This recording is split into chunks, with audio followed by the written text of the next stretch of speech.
it's Ally.art3. Unfortunately, my video from Puchicon NJ, as some of you might know, from 2024, did not record the video. I only got the audio. So sorry about the weird glare on the screen. These are the unfortunate circumstances that I'm retaping this in with the audio. But thank you for watching, and let's get started. Everything you are going to hear is the audio from the Puchicon NJ panel. Here we go. Okay, so let's move on. The theater Kimmy is very excited that we have a mic today.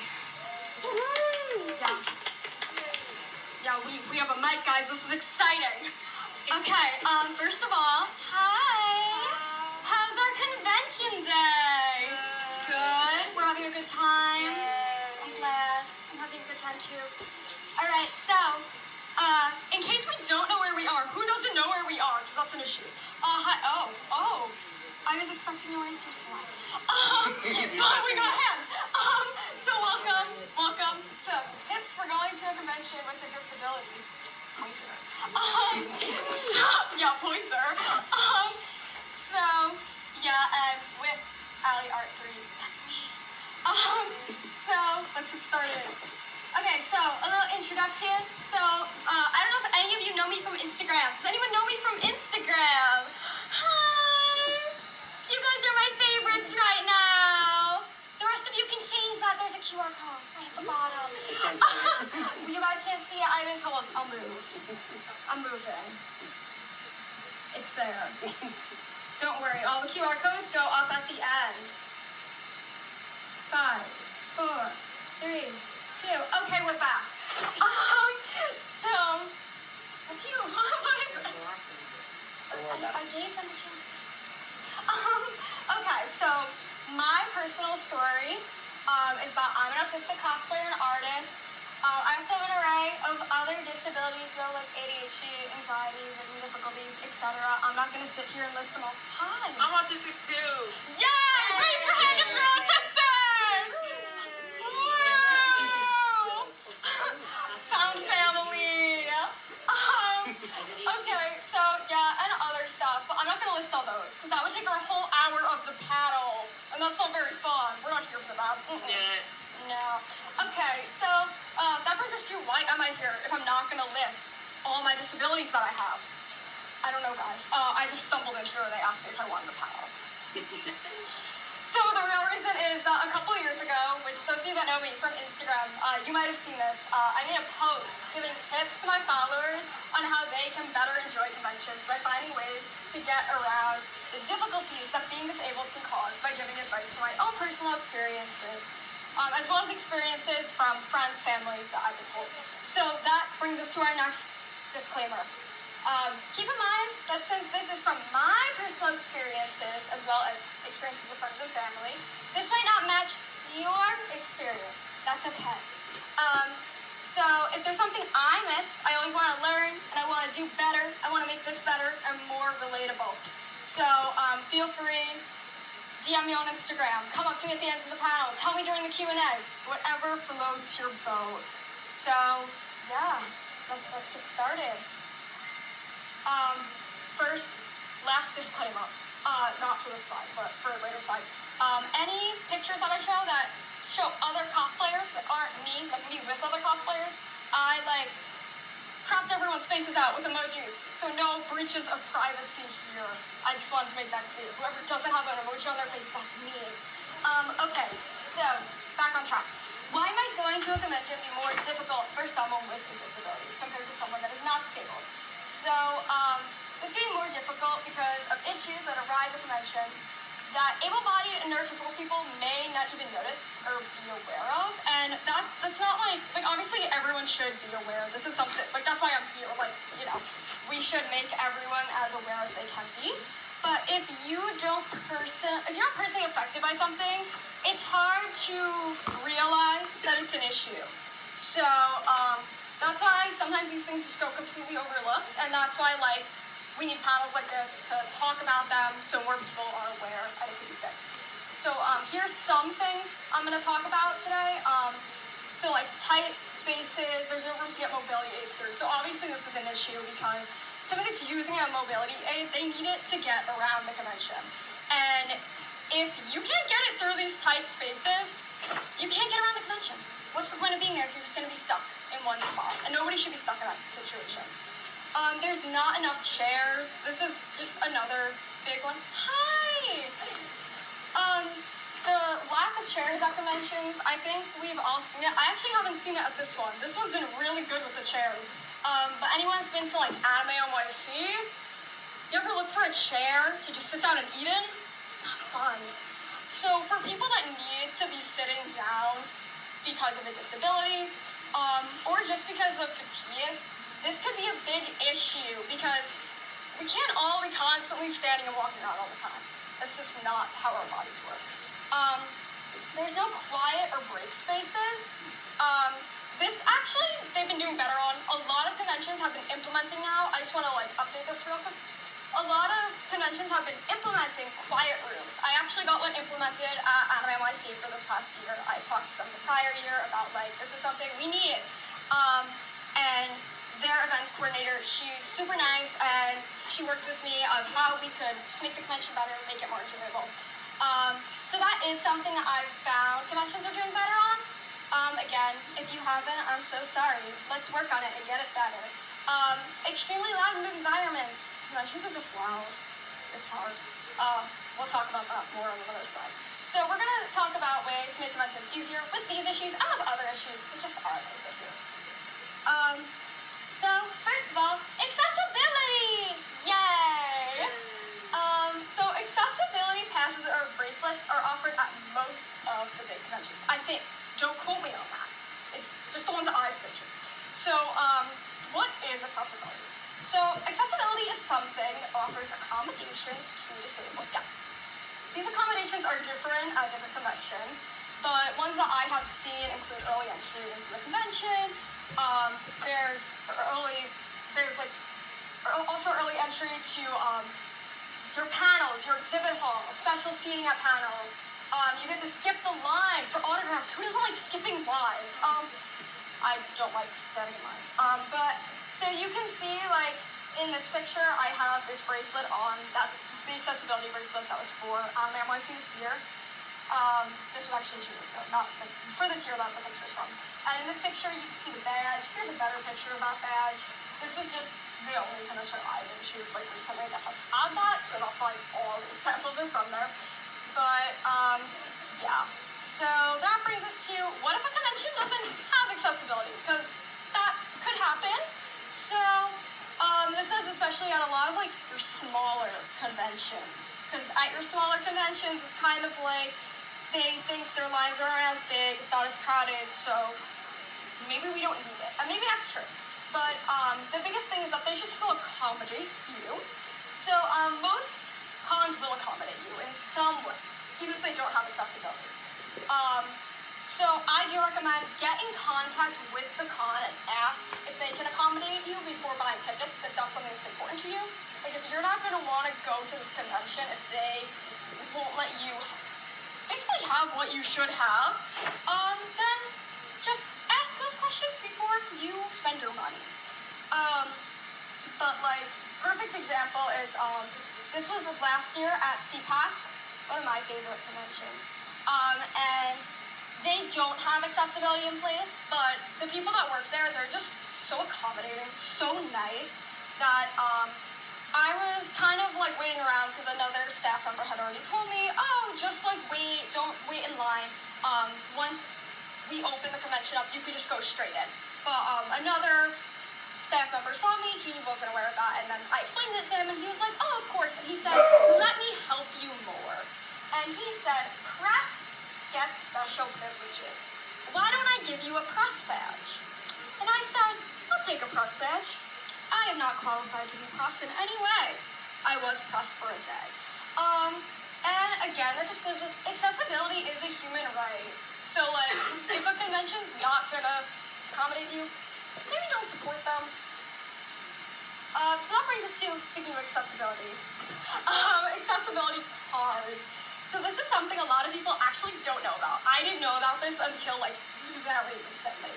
So if you have a disability, you are entitled to an accessibility card if you want one. So this card can help you get accommodations at participating locations. So participating locations are like, a lot of them are theme parks. I know Universal does it, Six Flags does it. There's things that aren't like theme parks that do them. Those are just the ones I know of. I went to Universal recently, but that's not the point.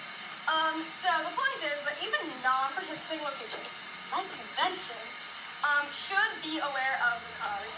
So it's great for extra backup if you are questioned about your disability. Of course, you should never be questioned about your disability, but if you are going into a convention and you say, I need these accommodations, and if they say, why? You can pull this out and say, because it is documented through the government that I have a disability and that I need that. So here is a QR code that you can scan, but you don't have to scan it right now because there's going to be a QR code to a Google document with all the links at the end. But like if you want to scan it now, go ahead. I'll give you guys like a few seconds for that.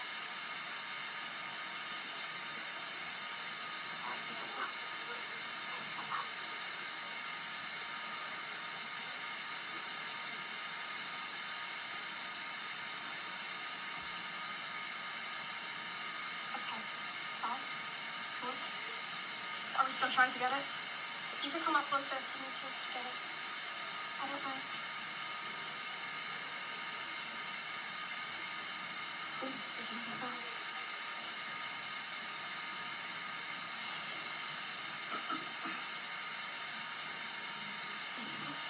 Okay. 5, 4, 3, 2, perfect. Okay, moving on. So the next thing is the sunflower lanyard, which represents invisible disability. I've honestly been procrastinating getting one of these. I keep saying to myself every single time I look at this, I should probably go ahead and get myself one. Have I yet? No. But that's not the point. So if you are like me and you have an invisible disability, it can be hard for others to acknowledge you are disabled. And that's just because we live in a society where people think that all disabilities are things that you could see on a person. And it's not like that. So basically, what it does is it can be useful at conventions, so employees and other guests are aware of your disability. This has been gaining a lot of popularity. Like, this isn't just some like hole in a wall thing anymore. People actually like acknowledge this. So definitely can be helpful. And here's your QR code for that. I'll step out of the way again.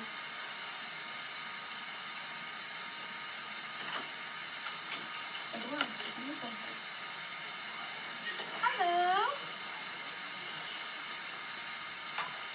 Okay, we're all good. Oh, I still see them. Okay, we're good. 5, 4, 3, 2. Okay.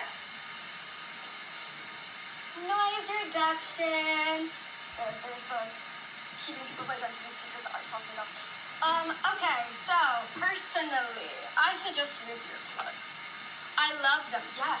I tried them before, and I really want to try one again. I think I'll love it. I definitely recommend try it again. I think it's like a person to person what you like prefer. Some people prefer the earplugs. Some people prefer the headphones. And it's just whatever works best for you. So personally though, I like the earplugs. They work really well. They make them in different like decibel levels, basically. So what that does is that they make ones that are like completely quiet. So like for a convention, that's not what we would want. For a convention, what we would want is they make what's called experience. And those basically just drop everything a certain number of decibels. So you can hear everything everyone's saying still, but it's just quieter and it's easier to handle. So there's the QR code to their website if anybody wants that. I'm not in the way of that one this time. And also, like with these two pictures up, in both of these pictures, I was wearing them. This is just how you wear them if you guys want to see that. That's them up close. But in both these pictures, I was wearing the loop ones. And you could see, in both these pictures, you can't really see them. So personally, from a cosplay point of view, that's why I like them for conventions. Because we're going to get into this more later, but I'm annoying. And I'm the type of person that's like, My cosplay needs to be perfect. I'm really sick of these bandages right now, but she has bandages on her arm and leg, so I have to.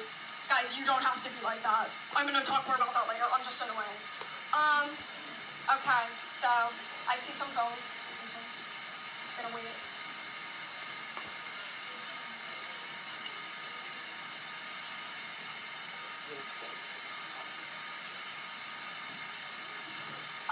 Okay.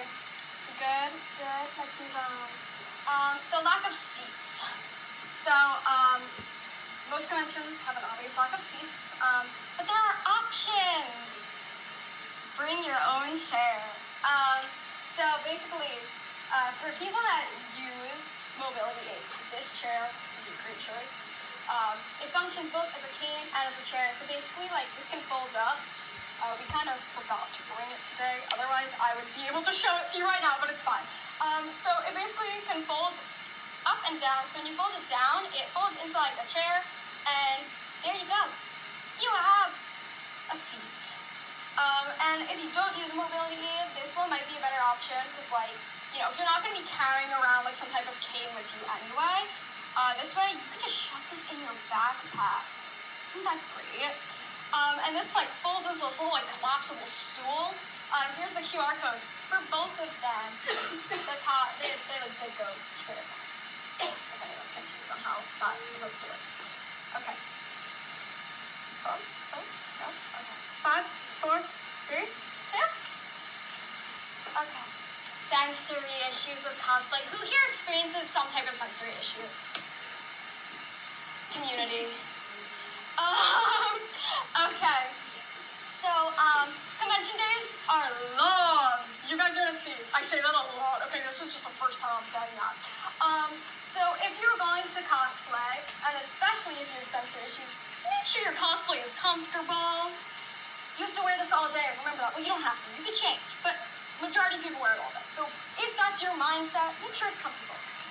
So some tips to make cosplays more comfortable include make it yourself with materials you find comfortable. So like, for instance, if you are a DIY, I'm gonna make this cosplay by myself type of person, sometimes I'm that type of person, you can go to Joann's or your local fabric store, wherever you go, and you can feel all those fabrics and say, this is sensory hell, and wow, this is really nice. And then you can choose accordingly. The next one is make it out of everyday clothes, which you can see right here with my closet cosplay of Barbie. That's an interesting story about it. That's not for today. But basically what that does is like all of the stuff you're seeing me wear right here. Shoes, skirt, shirt, not the beret, but all this stuff is stuff I wear in like my daily life. Yes, I dress like a Barbie doll in my daily life. Don't judge. But so when I went to the convention I went to wearing this, it was just super comfortable. The only thing out of the ordinary was really the fact that I was wearing a wig and a hat. So that brings me now to the next point. If you're not a wig person, that's okay. Wigs are annoying. I say that and I am a wig person. They're heavy, they're hot, they're just bad. Trust me, once I get in the car, I'm ripping this thing off, okay? But just don't use one. Or use your real hair. So like, of course, like even if the character doesn't have the same hair as you, if I had this purple wig on or not, from the outfit, you guys would know I was moved on. So it's like, you could always just do that, or I cosplay tons of characters with the same hair color as me, and I just style my natural hair, which you'll see in the next slide. And cos test before the con. Usually I say this and I didn't actually do it before the con, and I'm like, I'm lying to you all. But I'm not lying this time. I actually cosplayed Puchicon over my break from school to make sure it was all good. And that helped me realize what I was doing wrong with the bandages, and now it's fixed. So yeah. But basically the bottom line is, if a cosplay is going to be uncomfortable and make you unable to enjoy the convention, don't wear it. You could wear it at home, you could wear it for a photo shoot. There's so many places you could wear it, but it's not wearing it to an all-day event. So now I'm going to show you some examples. So here are some things to prove to you guys I actually do this. I'm not like just telling you guys random stuff. So up here we have a little Hawthorn from the Owl House. So that's an example of making my cosplays from clothes from thrift stores that are not costume clothing. Because costume clothing is itchy and it's weird material. I'm wearing costume clothing right now, I can attest to that. So basically what this does is that I was able to try on all pieces and make sure it was comfortable before wearing her to all different things. And like that cosplay is like super comfortable. It's just all regular clothes. It's great. So down here we have a closet cosplay of Wednesday Addams that I last minute did for a Halloween party. Basically that was using my regular everyday clothes, basic hot topic outfit, and my real hair, because I do naturally have just dark, long hair. So that was super easy. No wig involved. Great. And up here we have Chihiro Fujisaki. That's an example of making my cosplays myself out of fabric from other clothes. So for this, I basically bought shirts from thrift stores, clearance racks, whatever, and I cut them all up and sewed them to be the outfit. And down here we have your Voyager. This is, again, just using my real hair instead of a wig. All that was here was the fake bangs. But yeah, so just like a quick point on all this is that if there's something in a cosplay that makes you uncomfortable, you don't want to wear it, maybe the character wears a super revealing outfit and you're just not comfortable with that, just alter it. It's your cosplay, do what you want. And also, like Lilith Cawthorn up here, she has those, classic Owl House witch ears. If that makes you uncomfortable and you're like, nah, I'm not putting spirit gum on me, just don't do it. People will know you're Lilith Cawthorn anyway. So next slide, cosplay and pictures. I know I was asked for a considerable amount of pictures today, more than I was expecting, because Danganronpa was kind of dead, but that's not the point. So if you are cosplaying at a convention, especially if you are cosplaying from something popular, or even something dead it seems in my situation, you may be asked by at least one person for a picture. To avoid uncomfortable situations, decide in advance if you are comfortable or not with pictures. Of course, this could change. Like, you could be like, yeah, I don't care if people have pictures of me, and then some freak could come up to you, and you could be like, I changed my mind. So this doesn't have to be a definite thing. Just have a general answer, so you don't have to ponder it in the moment. Because I know personally, I feel awkward and I have to ponder stuff in the moment. So if you are comfortable, come up with some go-to poses and do them. Anyone that asked me for a picture today got a syringe whipped out of them. That's the pose I had planned, guys. No one is getting vaccinated. And again, there's nothing wrong with saying no to a picture. If you're uncomfortable, just say no. Or if you just don't want people on pictures, just say no. It doesn't matter.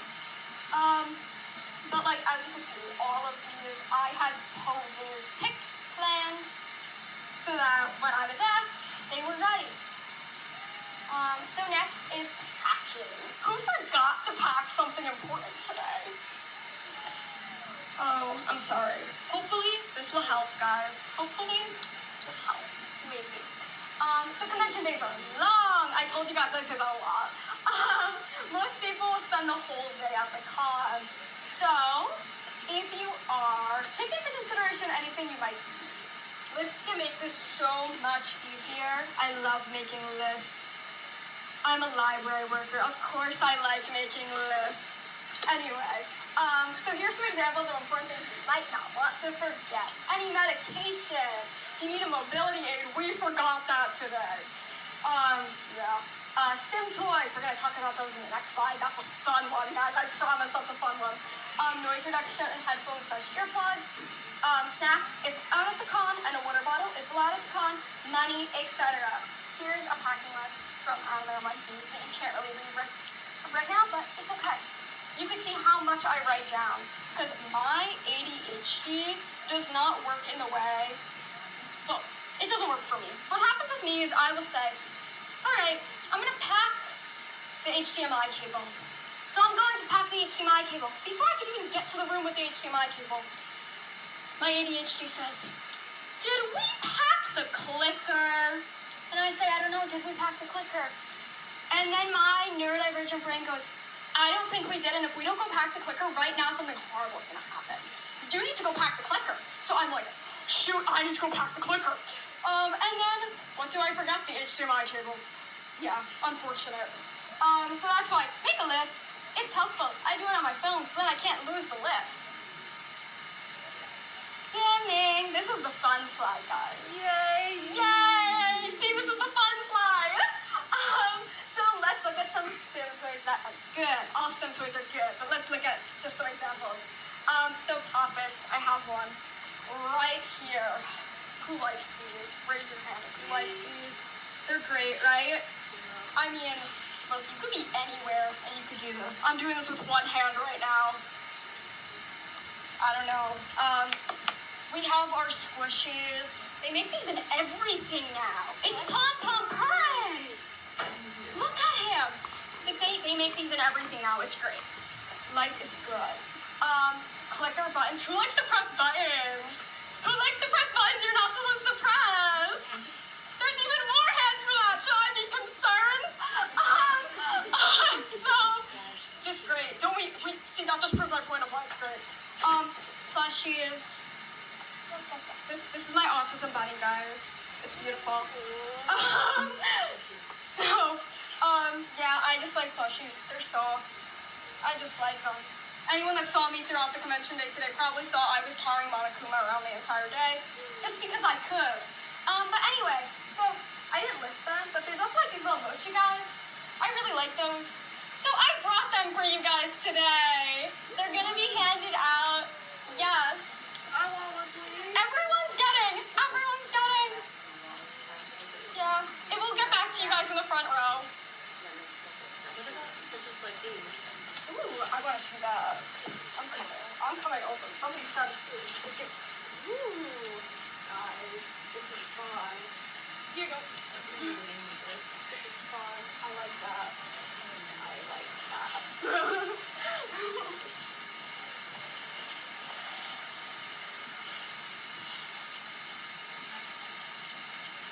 Do we want to continue while those go around? Okay, we want to continue. Just keep passing those. So the next thing is know your limit. So there's a lot of pressure, I feel like, from the convention community, from the cosplay community, from the anime community, whatever community, to go multiple days of a con. Personally, I've never gone multiple days of a con. Basically, you just have to do what is right for you. So personally, I know I would probably not be able to handle more than one day. I'd really like to try to go more than one day, eventually. But like, at this point, as like a student, and I have a job, it's just not gonna work for me. So like in my convention pictures, you'll see my pass is always only for one day. Saturday, Sunday. And like, that's okay. Like, again, you just have to go when's best for you. So that brings us to like, okay, so I'm going. Either I'm going 1 day, 2 days, 3 days, whatever. But how do I know when to go? What day should I go? So for some people, this depends on what panels are supposed to go on each day. But for others, it's how long the time is open and how crowded it will be. So from my experience, for big cons, Saturday is the longest day and has the most panels. But that makes it the most crowded. So for 3-day cons, Friday and Sunday are less crowded days usually. So just do your research. If panels are important to you, make sure there's panels on those Friday and Sundays. I know sometimes like there's limited. But yeah, personally, I choose my convention day basically just on what's longest and when I'm not working. Yeah, so fun. Or when I'm scheduled for an event like this. That's how mine gets done. So we went to our convention. It was so much fun. But now we're back in reality. Ew. So what do we do the day after the convention to relax? So convention days are long. There's the word again. And tiring. So anyone would need a day to rest after. But for some disabled people, this rest time might be more necessary because of burnout, fatigue, chronic pain, whatever it is for you. So personally, the day after the con, I like to relax as much as possible to recuperate from the day driver. I will do small, enjoyable things like unpacking my haul from the con, reading, playing video games, etc. Take some time to yourself before you have to return back to the real world of school/work, whatever you do in your daily life. I mean, personally, I'm not going to have this luxury. Tomorrow I'm working, but oh well. I will go to work like I wasn't doing this all day today. It's fine. So next, friends, cosplay and cons. Okay, so who here has done a group cosplay?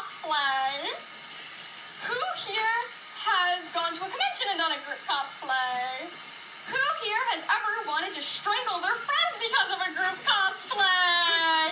Yay! Hello. So, okay, going to a convention with a group of friends can be super fun. And it is, sometimes. So especially, you get the cosplay involved. It's like, we're all cosplaying from this piece of media that we love, and people are gonna ask pictures, and we're gonna be such a cool cosplay group. But it's so stressful. Like, I don't know how people do it. I don't know how people go to, like, these giant conventions with their friends. Can't. But basically, the issue with it is that, it kind of gets to the point where everyone has different interests. So, one person wants to go to this panel, but the other person wants to go to this panel at the same time, and then you have to start splitting up, and that's stressful. So it can just become very overwhelming very, very quickly. So for this reason, I prefer to go to like big conventions or conventions I'm doing events at with my parents only. Here we are. I'm in my student. Eventually I'll have another picture on here because another picture is good. And they're right here. They're right here. Are there any convention parents in the audience? Hi! Yay! Round of applause, round of applause. I love convention parents. I have convention parents. Like, it's just so nice. The whole idea of like, you're going to the con because your kid has some special interest in this. It's so nice. Anyway, but I go to like the small local ones. I live in New York, so Long Island, we have a ton of small little local conventions. And I go to those with my friends, and we get stuff like the Spy Family group, the Owl House group. So fun, but if I was here with any of them right now, I don't think I could. So what to do when a convention gets too overstimulated? We've all been there. We've all been there when we're like, what do I do now? People are talking. I want to rip my wig off. I'm losing circulation to my brain. These bandages are making me lose circulation to my arm. Life is not good. So what do we do? So you could ask convention staff if there's a quieter space that you can sit for a little while, which brings me back to like, our whole quiet room idea from before. Or they might just go like a random hallway that's like abandoned. I've gotten that before. You can leave the convention center and sit in your car or hotel room, mattering on if you are coming in for the day, if you're staying over. Just get away from a little bit. If you're like, no, I want to go somewhere, I can't be here. You can go take a break, get something else, go to Starbucks, get some lunch. Here, we left CPAC to go get some Starbucks. I braved the pouring rain with that Chihiro wig, and I had an alter ego prop that braved the rain with me. Yeah. It rains any single time I cosplay from Danganronpa. These wigs are cursed with all their hairspray. I'm sorry for making it rain on you all today. Okay, that brings me to my next point. Please don't forget to drink water and to eat. So it is so easy to forget that you need to supply your body with food and water. I do it all the time. I'll like be working on a project, I'm sewing something, I'm having the time of my life, and then I look at the time and I'm like, oh, it's 2 o'clock. I didn't eat lunch today. That's a problem. Don't do that. So, conventions are busy, they're hectic. So, here's some tips to help you remember to eat and to drink water. So, have friends or family remind you if they are with you, and if they're not as distracted or gonna forget as you are. If you all are neurodivergent disasters, we can set reminders on our phones to say, hey, go eat some food now. Or here's my favorite one for drinking water. Who here bought a lot of stuff today? I actually didn't. I don't know why I'm raising my hand. Okay, keep your water with your wallet. Every single time you take out that wallet, you have to go take a sip of water. Because we all have to eat. Even your portrait has to eat. So, moving along. Let's drink water. Who has water bottles? We're all taking out our water bottles. We're all drinking water. If Gojo can drink water, so can you. I'm gonna drink water too.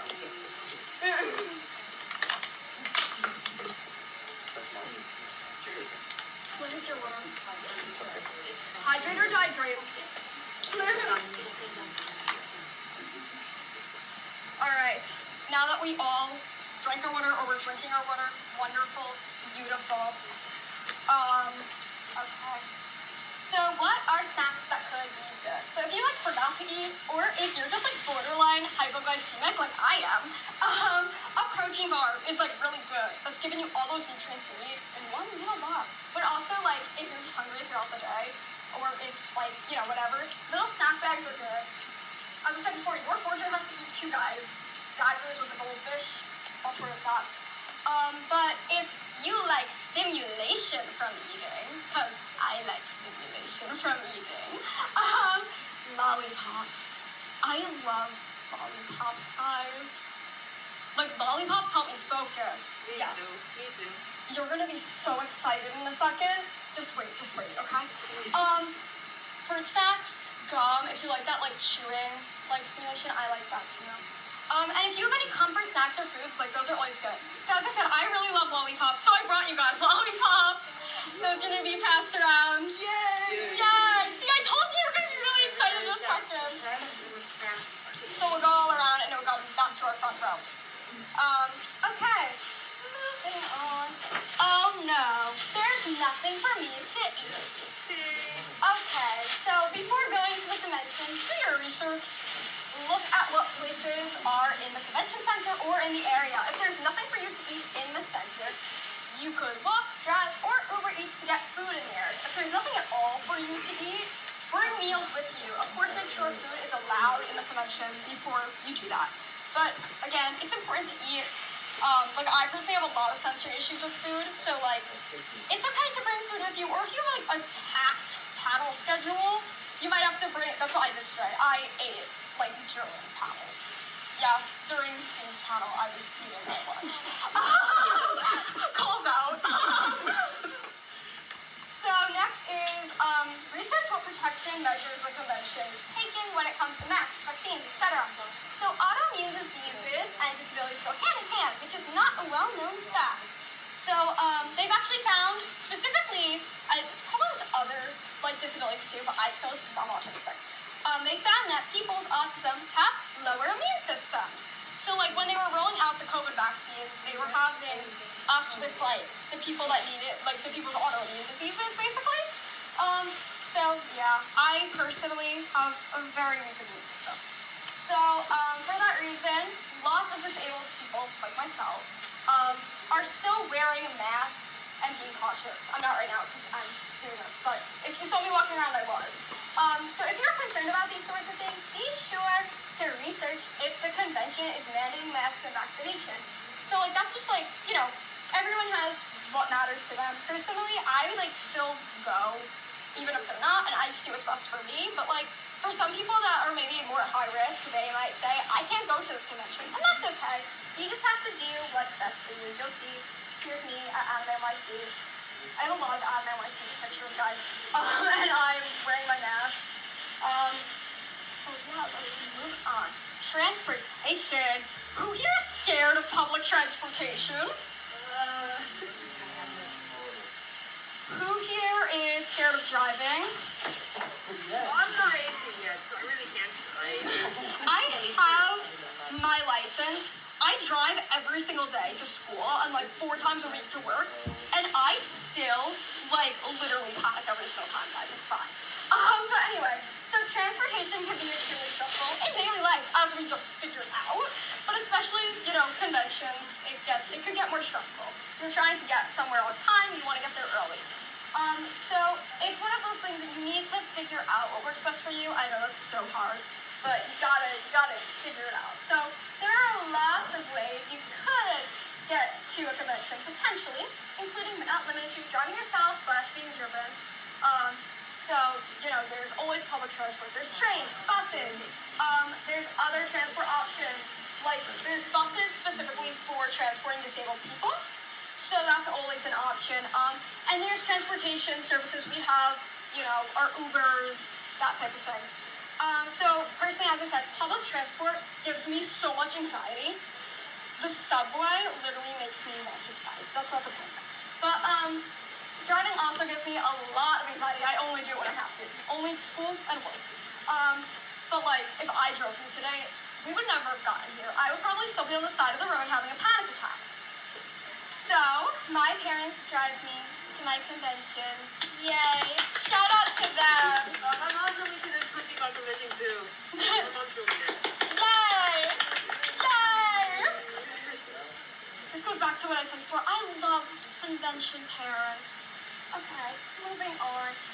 So, okay, emotional support animals versus service dogs. What's the difference? Who here has an emotional support animal? I do.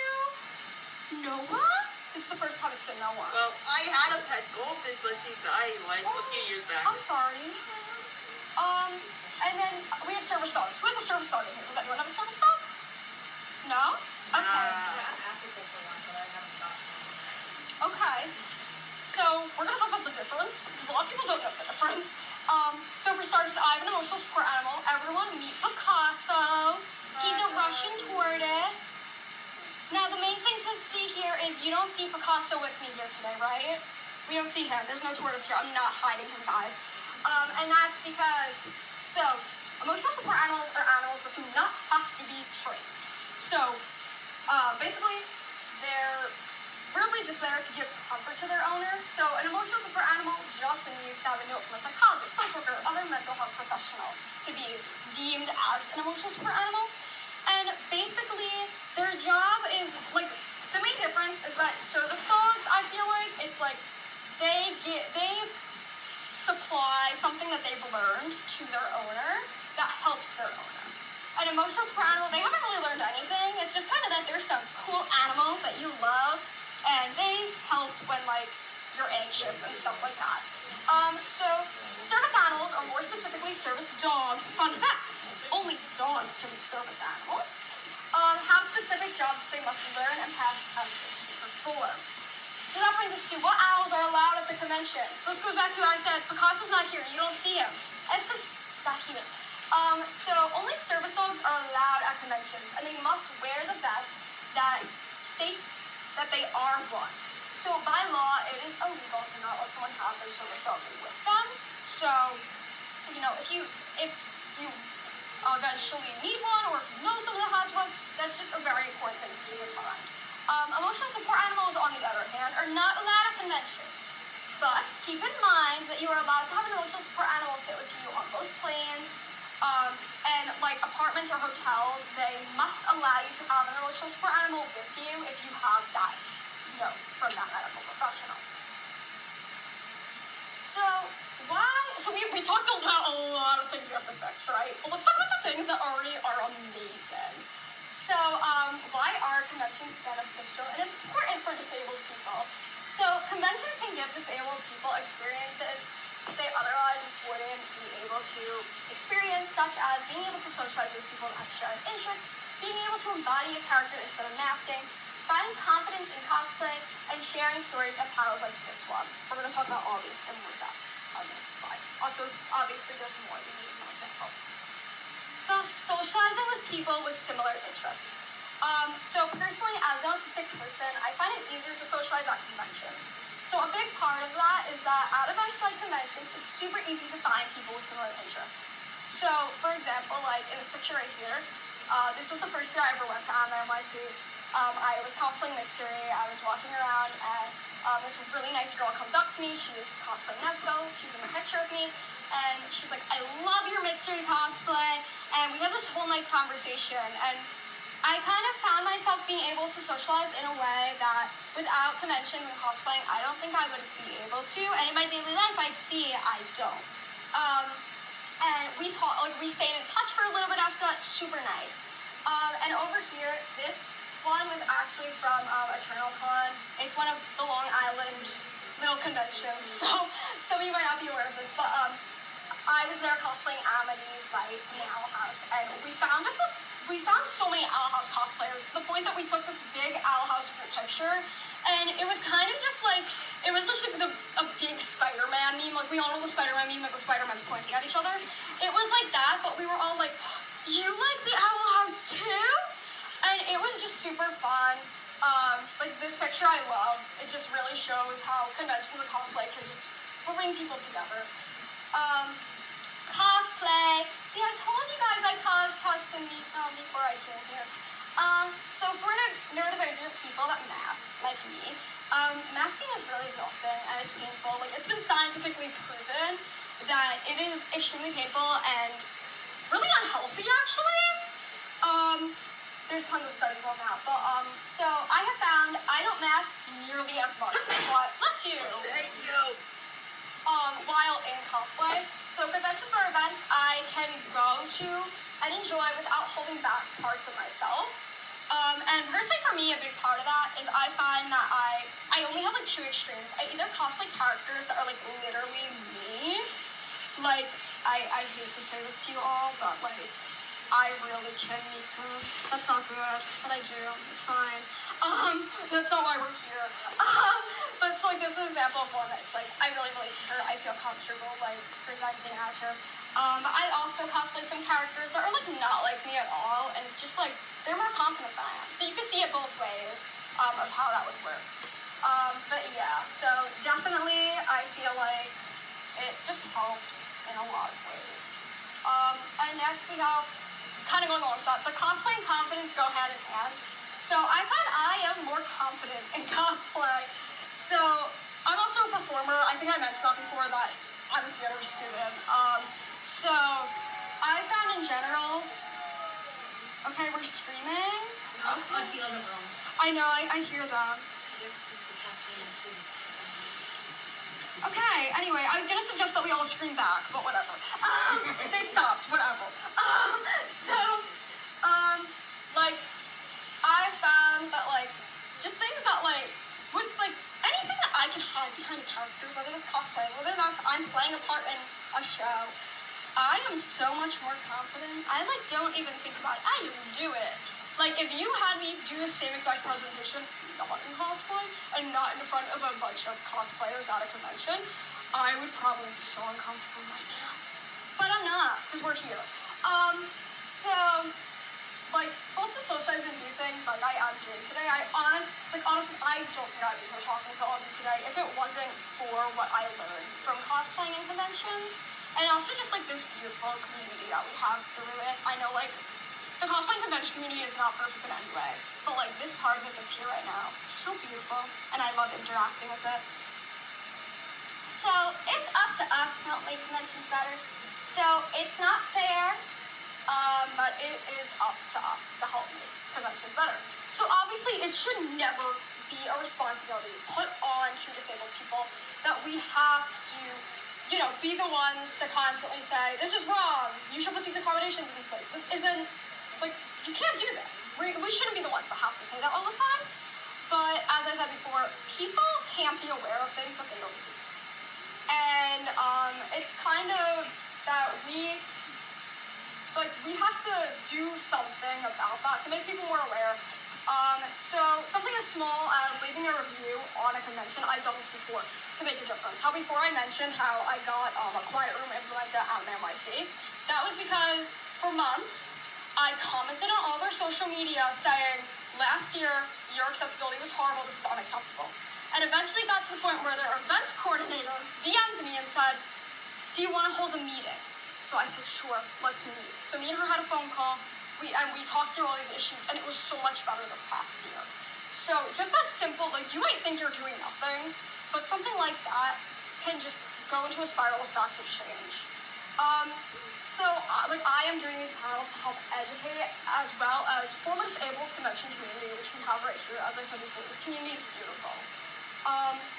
So even just sharing something, you ran up this panel today on social media, or even to just a friend, saying, hey, I went to this panel at this convention the other day, and I learned this. That can just make a difference. You can inspire someone else to do something. And as this Sonia picture says, we can do it, guys. We can make conventions better. So, there's gonna be a Q&A, but I'm gonna ask you guys some questions to bring us into it, because I know, like, Q&As are kind of awkward. And it's like, what do I ask? So I'm gonna, like, ask you guys questions first, because I also want to get to know you guys a little better. So, how have conventions helped you or been difficult for you as a disabled person? Anybody want to share? Don't be shy. Yes, Ian. So my last con was Katsucon, Okay. and I made one mistake, and it was caused because I got my badge through the mail. Usually I would line up, get my badge, and then there's a ADA or DSS they call it. What happened was I forgot because I wanted to enjoy the con, and there was a line for autographs. I said, well, actually, no, there was supposed to be a line. There was no line because they didn't open yet. They told me to come back, so I went to another line. Did what I had to do. I came back. I went to the back of the line. This guy comes in. The staff member says, "Hey, you know what? I don't know you. You're not in the line. There's this other line." I almost got a panic attack. Oh. And I took out my autism card in my wallet. Yeah. And I said, I could not find it. I could not find it on a guidebook. I could not find it anywhere. So they put me in the front. So I got my autograph. Sure. And then I was escorted to Disability Support Services, which is the ADA equivalent. Yes. And no one told me about it. And it wasn't on guidebook. It wasn't on the guide. And so I discussed that at the panel feedback. So I spoke with the con chair and the executive vice president of Katsucon. Wonderful. I love to see the activism. Yes, I am very aggressive about it. And then I had a private talk with those two, plus the head of maps. And I said to them, you need to add more signs. Yeah. You need to put more stuff in maps. You gotta put the maps together. You gotta put more details, and you gotta put where DSS is, because none of the maps have DSS in there. And then I found out later on after the con, there's a directory for it. But that didn't really help because it was so small. So they took the advice, they wrote it down, and they're going to implement it for next year.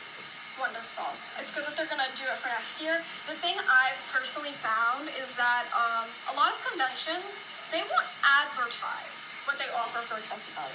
It's almost like it's like this taboo subject of like, oh, you have a disability? You can have over to that part of the website to find that information. And it's like, that's not how it should be.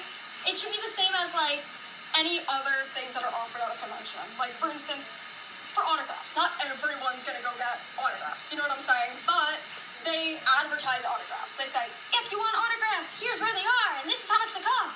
It should be the same thing. If you need accessibility, this is where you can get it, and this is what we offer. Yeah, so I definitely see the frustration. Does anyone else have anything they want to share? Yeah? Is that a hand? Sorry. Kind of a bit, yeah. Okay, yeah, go for it. I'm a little hard pressed to use the word disabled as like an identifier, but I do have ADD. I'll say that much. Which isn't actually relevant to the story, but bear with me. Okay. Okay. I went last con I went to was MagFest over in January. Okay. I remember being in the vendor room.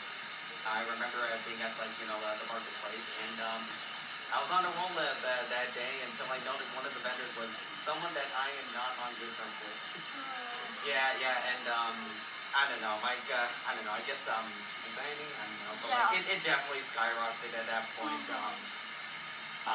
So I pretty much just booked it to the fire room.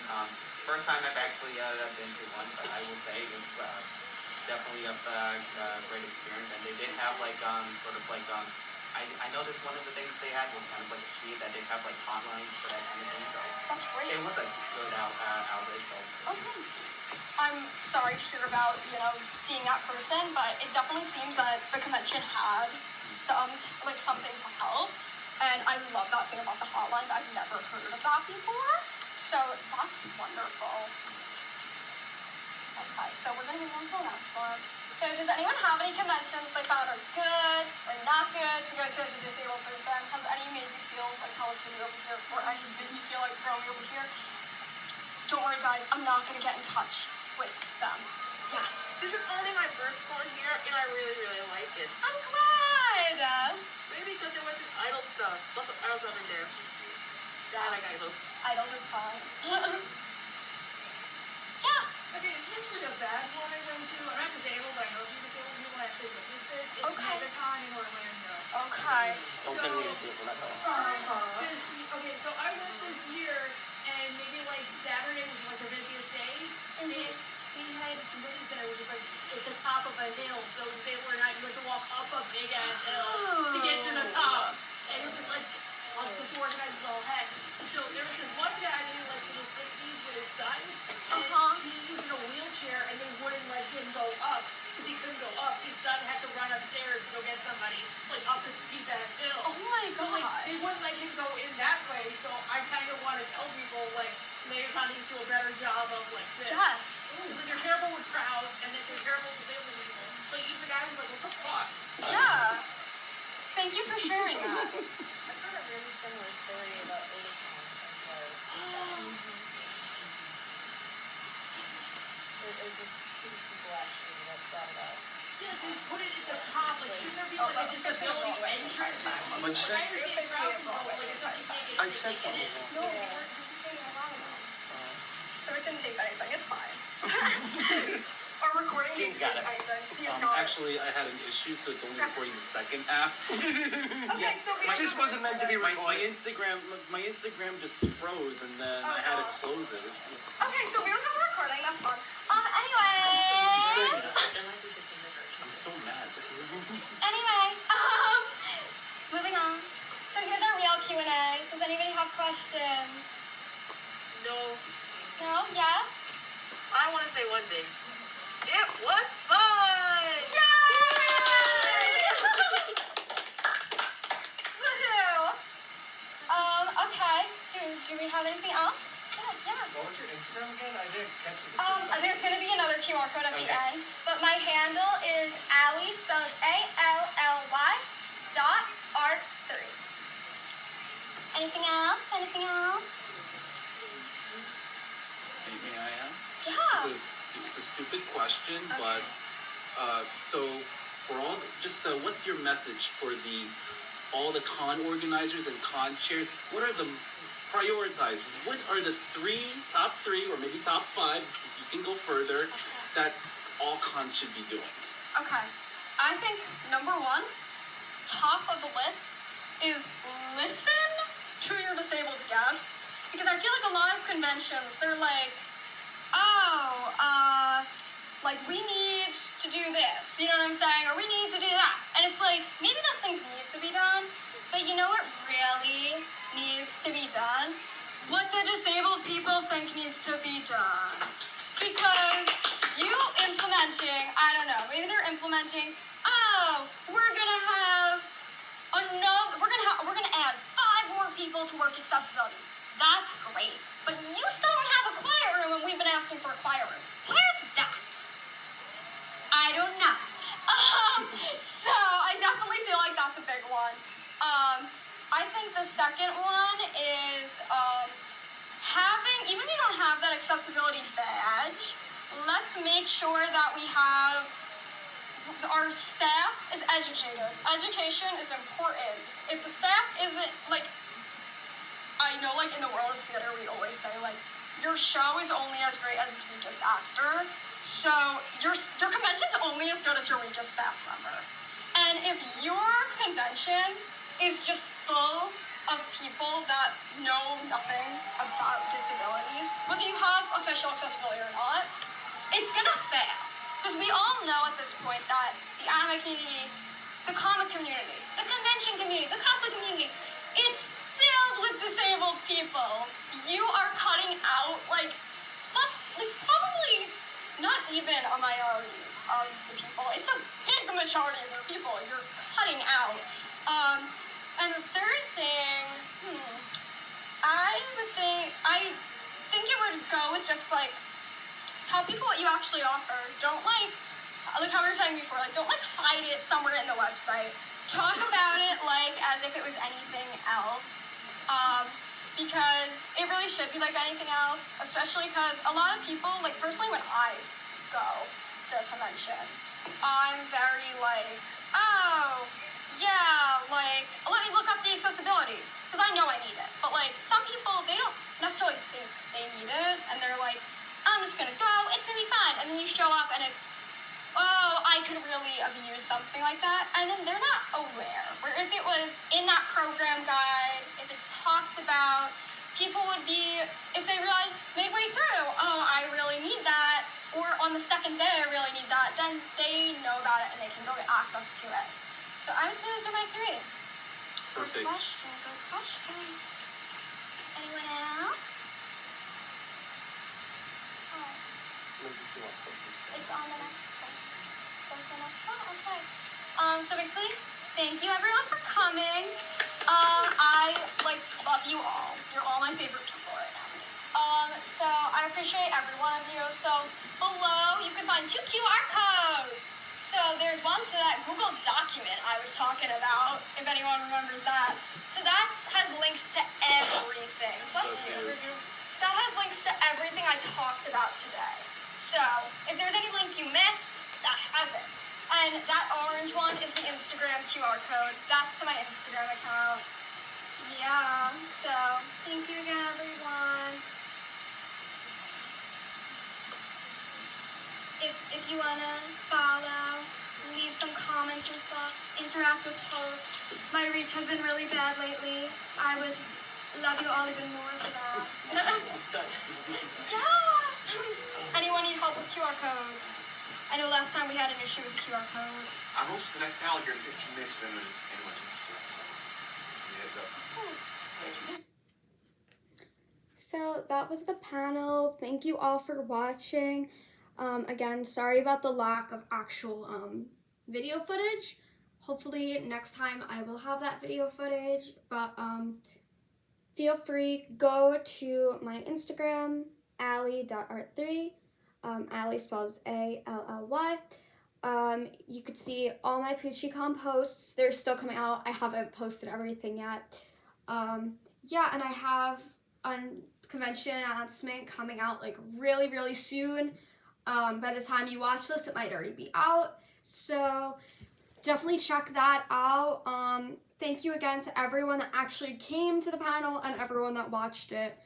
And yeah, interact with the Instagram if you can, follow the Instagram if you can, subscribe to the YouTube. Yeah, thank you.